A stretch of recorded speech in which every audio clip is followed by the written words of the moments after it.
2장 기적의 빵. 쓸 것을 채우시는 하나님께 감사하라. 교만과 과식은 오랜 동료들이다. 금식은 사람의 교만한 마음을 고치는 하나님의 회초리다.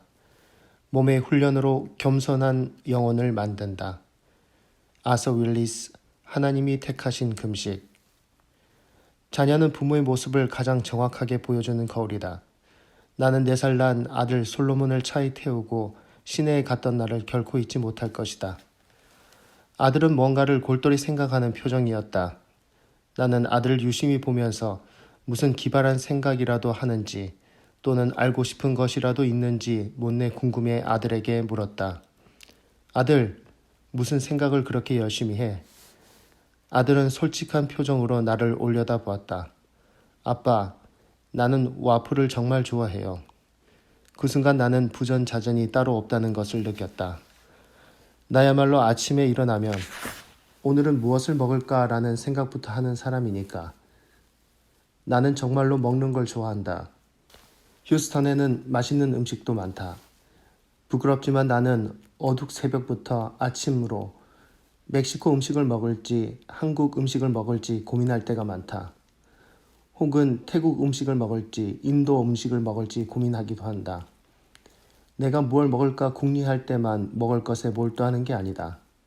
식탐 자체는 나의 하루를 결정했다.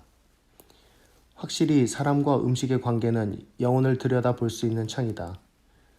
몇 해 전 나는 금식을 결정하면서 의지와 교만, 그리고 마침내 마음을 깨트리는 간단한 깨달음을 얻었다. 나는 음식과 물건을 통해 적지 않은 기쁨을 누리면서도 고마움을 느끼지 않았던 것이다. 우리 인생의 하나님, 그리고 그분이 손수 주시는 선물에 의해 지탱된다는 사실을 생각하면 모든 행동을 멈추고 진심으로 고마워해야 하는 게 마땅한데도 우리는 자주 고마움을 모른다. 우리는 우리가 마시는 공기, 건강과 안녕뿐만 아니라 안타깝게도 자유를 주시는 왕 예수님을 통해 받은 은혜와 용서조차도 고맙게 여기지 않는다. 하나님의 공급을 고맙게도 여기지 않고 놀랍게도 여기지도 않는 세대는 우리가 처음이 아니다. 이스라엘 백성은 광야에서 굶주림으로 고생을 한 끝에 하나님이 날마다 하늘에서 내리시는 기적의 빵을 먹었다. 하지만 결국 그들은 하나님의 놀라운 선물을 대수롭지 않게 여겼다. 주님께서 들으시는 앞에서 백성들이 심하게 불평을 하였다. 주님께서 듣고 진노하시어 그들 가운데 불을 놓아 진 언저리를 살라버리셨다. 민수기 11장 1절. 이스라엘 백성은 버릇없고 게으르고 고마움을 모르는 철부지들처럼 보인다. 이것은 남의 이야기가 아니다. 우리도 욕심을 채우지 못해 불평했으며 또 불평할 것이다. 사실대로 말하자 우리는 모두 형편없는 음식을 먹어야 할 때가 있다. 뭐? 또 스파게티야? 자극적인 시대에 살고 있으니 우리의 미각이 재미를 추구하는 것은 당연하다. 그렇지 않은가? 휴스턴 시내에 있는 우리 교회 근처에는 빵집이 있다. 그 빵집의 빵 냄새를 맡고도 군침이 돌지 않는 사람이 있을지 모르겠다. 날마다 이스라엘 자녀들이 만나를 불에 구울 때면 이런 냄새가 천지를 진동했으리라. 하지만 아무리 맛있는 빵이라도 날마다 먹으면 물리게 마련이다. 하루하루 광야를 떠돌며 거두고 빻고 반죽을 두드리길 반복한다면 말이다. 그들은 언제 하나님의 기적적인 공급을 부담스럽게 여겼을까? 그들은 단지 실증이 나서 불평했던 걸까? 기적이 일상이 되면 무감각해지고 고마움을 모르게 되는 걸까? 분만실에서 일하는 간호사에게 물어보라. 탄생의 기적이 무감각해질 수 있는지를. 이스라엘 자녀들은 색다른 맛과 향을 갈망했다. 그들은 욕망에 눈이 멀어 종살이를 하면서 먹고 싶은 걸 실컷 먹었던 좋았던 옛 시절을 칭송했다. 이스라엘 자손 가운데 섞여 살던 무리들이 먹을 것 때문에 탐욕을 품으니 이스라엘 자손들도 또다시 울며 불평하였다. 이스라엘 백성, 누가 우리에게 고기를 먹여줄까? 이집트에서 생선을 공짜로 먹던 것이 기억에 생생한데 그 밖에도 오이와 수박과 부추와 파와 마늘이 눈에 선한데 이제 우리 눈에 보이는 것이라고는 이 만나밖에 없으니 입맛마저 떨어졌다. 민수기 11장 4절에서 6절. 이집트에서 생선을 공짜로 먹었다고? 정말? 그들은 노예였다. 온종일 노역에 시달리고 자주 매를 맞고 자녀들이 죽는 것을 우두커니 보고만 있어야 했다. 그런데도 생선이 공짜였다고? 농담하시나? 하나님이 그들에게 말씀하셨다. 이것은 본래 금방 끝날 여행이었다. 너희가 불순종하는 바람에 40년으로 늘어난 것이다. 그 다음 이야기는 내가 가장 좋아하는 대목이다. 목사인 나는 모세의 심정을 이해한다. 그는 200만 명이 장막 앞에 서서 불평하는 것을 보고 있었다. 부모라면 아이가 칭얼대는 소리를 듣는 고역을 알 것이다. 그 소리에 200만을 곱해보라. 그러면 모세가 어떤 기분으로 하나님께 기도했을지 알 것이다. 백성은 고기를 달라고 했지만 모세는 고기를 줄 수 없었다. 그가 하나님께 물었다. 제가 무슨 잘못을 했기에 사람들에게 이런 대접을 받습니까? 모세가 하나님께 솔직하게 아뢰는 모습을 보면 그를 좋아할 수밖에 없다. 제가 어떻게 할까요? 200만 명에게 젖이라도 먹일까요? 그건 싫습니다. 모세의 냉소가 느껴지는가? 하나님은 모세에게 백성에게 고기를 먹을 준비를 하라고 하신다.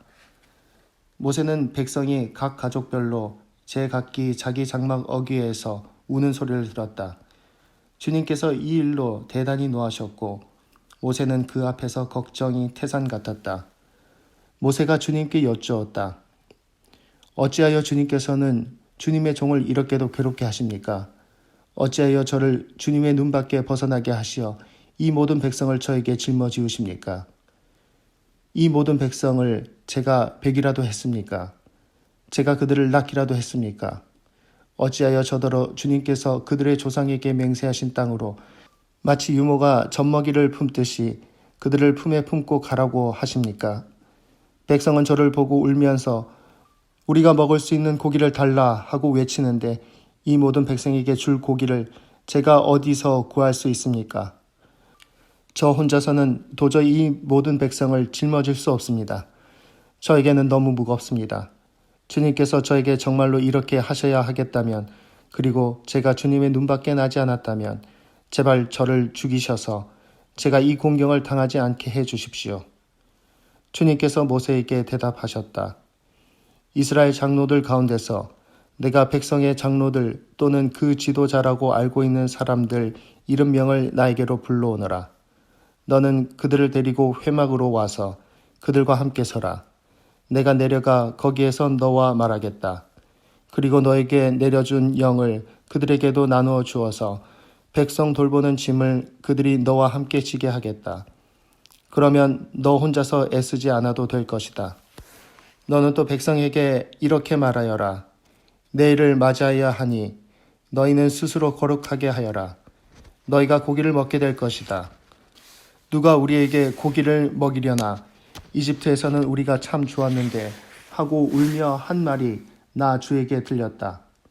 이제 나 주가 너희에게 고기를 줄 터이니 너희가 먹게 될 것이다. 하루만 먹고 그치지는 아니할 것이다. 이틀만도 아니고 닷새만도 아니고 열흘만도 아니고 20날 동안만도 아니다. 한 달 내내 냄새만 맡아도 먹기 싫을 때까지 줄곧 그것을 먹게 될 것이다. 너희가 너희 가운데 있는 나 주를 거절하고 내 앞에서 울면서 우리가 왜 이집트를 떠났던가 하고 후회하였기 때문이다. 모세가 되물었다. 저를 둘러싸고 있는 백성의 보행자가 60만 명입니다. 그런데 주님께서는 그들에게 내가 고기를 주어 한 달 내내 먹게 하겠다 하고 말씀하시니 그들을 먹이려는 양떼와 소떼를 잡은들 그들이 만족해 하겠습니까? 바다에 있는 고기를 모두 잡은들 그들이 만족해 하겠습니까? 주님께서 모세에게 대답하셨다. 나의 손이 짧아지기라도 하였느냐?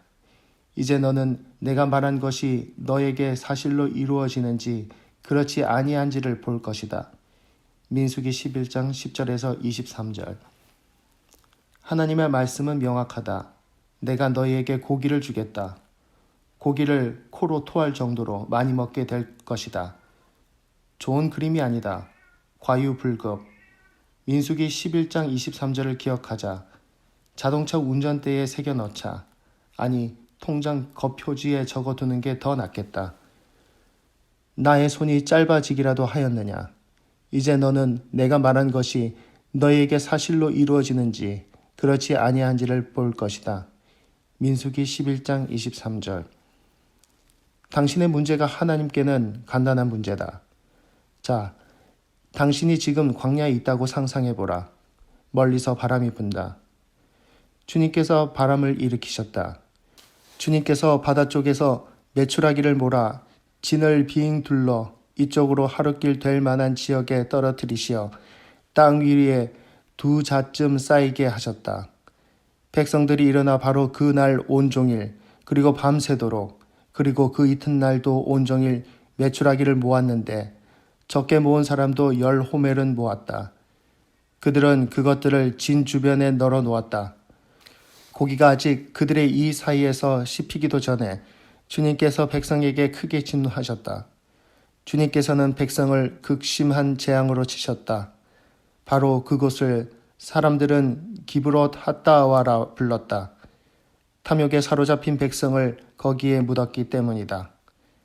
백성은 기브롯 핫다와를 떠나 하세롯으로 행군하였다. 그들은 하세롯에서 멈추었다. 민수기 11장 31절에서 35절. 이스라엘 백성은 칭얼대고 떼를 쓰고 투덜거리며 고기를 달라고 기도했다. 결국 고기는 허리 높이까지 쌓였다. 이 이야기는 우리가 칭얼댈 때, 아니 그보다 더 나쁘게도 우리가 간절히 바라는 것을 기도하여 받으면 어떻게 되는지 보여준다. 당신의 사치품을 둘러보라. 고급 외제 승용차를 가지고 있으면 행복할까? 그 차는 당신의 감옥이 될 수 있다. 우리가 바라던 걸 잔뜩 가지고 있지만 그런 것은 전혀 축복이 아니다. 오히려 저주에 가깝다. 신약 성경은 욕심이 죄를 낳는다고 했다. 이스라엘 백성은 바라던 모든 것을 얻었지만 욕심 탓에 실제로 목숨을 잃었다. 메추라기에 바이러스라도 있었던 것일까? 햇볕을 오래 받은 탓에 고기가 상했던 것일까? 아니면 하나님이 불의한 자들에게 진노하셨던 것일까? 우리도 그렇게 될 수 있다. 이제 우리는 칭얼댐과 집착을 버리고 약속의 땅으로 들어가기 위해 믿음의 걸음을 용기 있게 내딛어야 할 때가 되었다. 우리는 우리가 먹는 음식을 만나, 즉 기적적으로 마련된 일용할 양식으로 여길 때가 되었다. 당신이 기르지도 거두지도 운송하지도 냉동하지도 포장하지도 않은 음식이 당신의 식탁에 올라가 있다는 것은 기적이다. 멕시코에서 생산된 아보카도를 과키몰리로 만들어 12월에 미네소타에서 먹을 수 있다. 놀라운 일이다. 하지만 우리가 음식에 대한 고마움을 어떻게 배울 수 있을까? 우리가 현재 사는 법을 배우고 하루하루 쓸 것을 고마움으로 바꾸자 하면 하나님이 우리의 쓸 것을 모두 공급하신다는 걸 깨닫는 게 가능할까? 나는 가능하리라 믿는다.